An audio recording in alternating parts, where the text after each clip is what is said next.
സുഹൃത്തുക്കളെ, പി അൻവർ ഇതെന്തു ഭാവിച്ചാണ്? രാഷ്ട്രീയ കേന്ദ്രങ്ങളെ ഒക്കെ ഞെട്ടിച്ചുകൊണ്ട് അൻവർ കഴിഞ്ഞ 2-3 ദിവസങ്ങളായി നടത്തുന്ന നീക്കങ്ങൾ, അത് ഒരുപക്ഷെ ഏറ്റവും വലിയ ഞെട്ടൽ ഉണ്ടാക്കിയിരിക്കുന്നത് CPM ക്യാമ്പിനാണ് എന്ന് തന്നെ പറയേണ്ടി വരും. അൻവറിൻ്റെ ലക്ഷ്യം എന്താണ്? അൻവർ ഇപ്പോൾ നടത്തിക്കൊണ്ടിരിക്കുന്ന നീക്കങ്ങൾക്ക് പിന്നിൽ എന്താണ്? ഇതാണ് നമ്മുടെ ഈ വീഡിയോ പരിശോധിക്കുന്നത്. തീർച്ചയായും നേരത്തെ പറഞ്ഞ പോലെ CPM ക്യാമ്പിനാകെ അങ്കലാപ്പിലാണ് ഈ ഒരു വിഷയം എന്നുള്ളതാണ്. കാരണം അൻവർ ഒരുപക്ഷെ CPMകാരുടെ അടക്കം വലിയ ഹീറോ ആയിരുന്നു. ഇപ്പോഴും അങ്ങനെയുള്ളവർ ചിന്തിക്കുന്നവരുണ്ടാകും തീർച്ചയായും.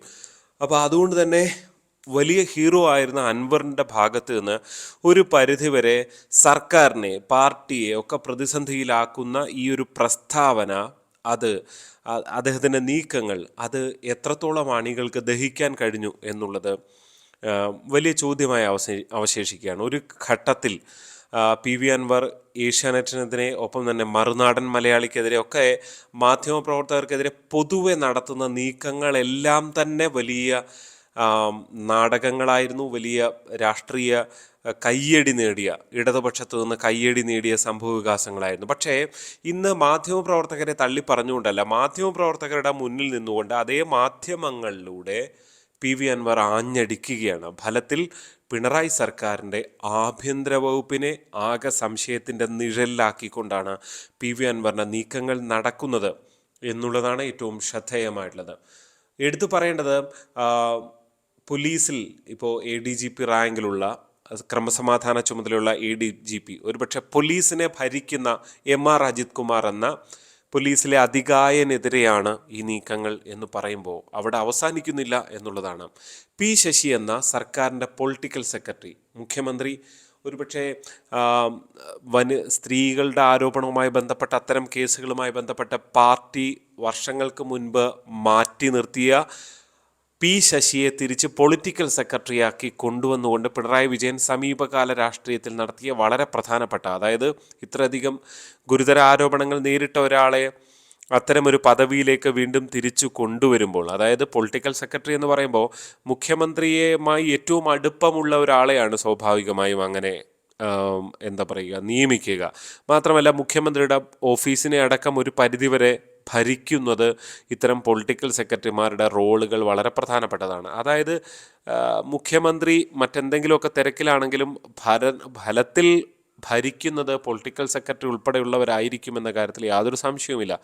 അങ്ങനെ ഒരാൾക്കെതിരെ അയാൾ പരാജയമാണ് എന്ന് തീർത്തു പറയുകയാണ്. മലപ്പുറത്തിൻ്റെ കാര്യത്തിൽ പലതവണ പല കാര്യങ്ങളും പറഞ്ഞിരുന്നു, പരാതി നൽകിയിരുന്നു. പക്ഷേ അതിലൊന്നും ഒരു നടപടിയും ഉണ്ടായില്ല. പിന്നെ ഇത്തരം സംസ്ഥാനത്തെ ഇത്തരം സംഭവങ്ങളെല്ലാം മനസ്സിലാക്കാൻ കഴിവുള്ള ആളായിരിക്കണം പൊളിറ്റിക്കൽ സെക്രട്ടറി. അങ്ങനെ ഒരാൾ ഇത് അറിയുന്നില്ല എന്ന് പറയുന്നതിനെ അൻവർ പൂർണ്ണമായും വിശ്വസിക്കുന്നില്ല എന്നുള്ളതാണ്. അതായത് എന്തറിയുന്നില്ല?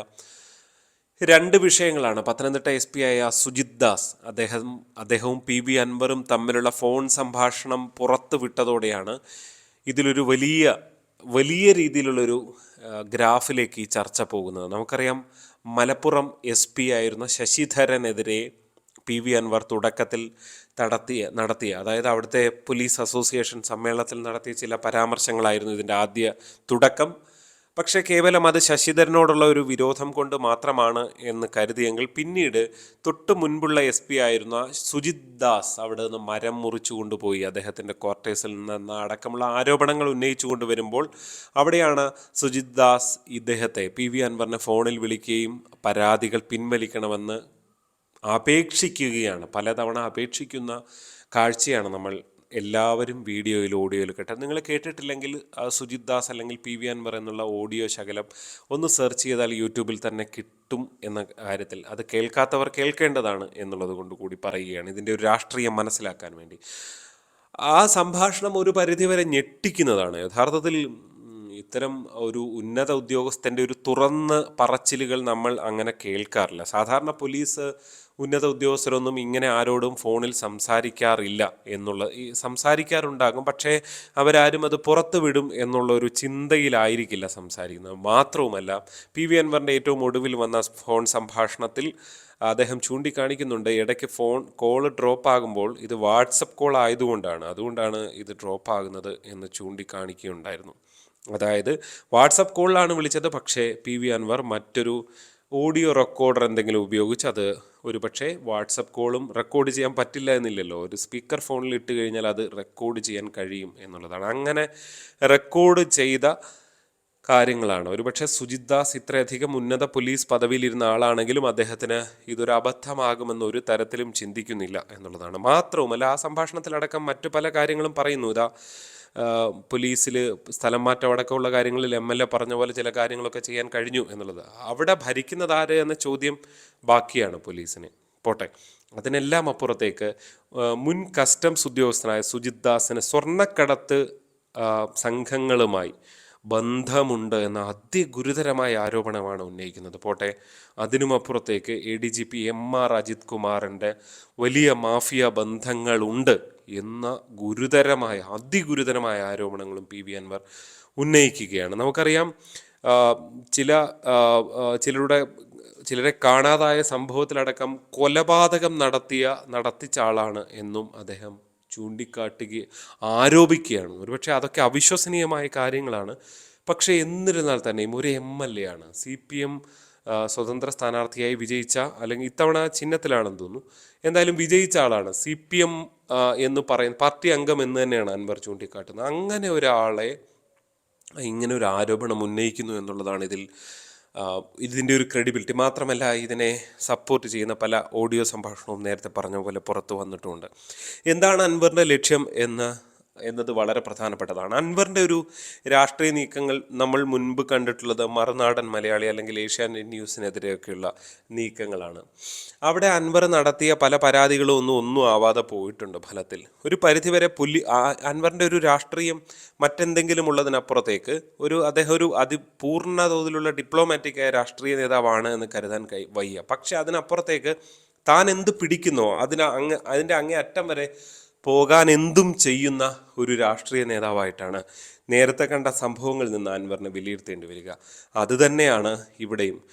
ഒരുപക്ഷെ പോലീസിൻ്റെ പലരുടെയും ഫോൺ താനും ചോർത്തിയിട്ടുണ്ട് എന്ന ഗുരുതരമായ വെളിപ്പെടുത്തൽ കൂടി നടത്തുമ്പോൾ ഒരു ഡിപ്ലോമാറ്റിക്കായ രാഷ്ട്രീയ നേതാവ് അല്ല അൻവർ എന്നത് മാത്രമല്ല, അൻവർ ഇതിൽ പല ഘട്ടത്തിൽ പ്രതിരോധത്തിലാകുന്നുമുണ്ട്.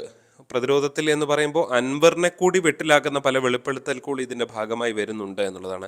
ഒരു കാര്യം ഉറപ്പാണ്, ഉന്നത പോലീസ് ഉദ്യോഗസ്ഥരെ, പോലീസ് നേതൃത്വത്തെ തന്നെ ഈ ജനങ്ങളുടെ സംരക്ഷണം ഏർപ്പെടുത്തേണ്ട പോലീസ് സേനയെ സംശയത്തിൻ്റെ നിഴലിലാകുന്നു എന്ന് പറയുമ്പോൾ സർക്കാരിനി ആർക്കെങ്കിലും എതിരെ നടപടിയെടുത്തേ പറ്റൂ എന്നുള്ളതാണ് ഇതിൽ ഏറ്റവും ശ്രദ്ധേയമായിട്ടുള്ളത്. ആരെ പിണറായി വിജയൻ മുഖ്യമന്ത്രി സംരക്ഷിക്കും? പി വി അൻവറിനെ സംരക്ഷിക്കുമോ, അതോ ഇപ്പുറത്തെ MR അജിത് കുമാറിനെ സംരക്ഷിക്കുമോ?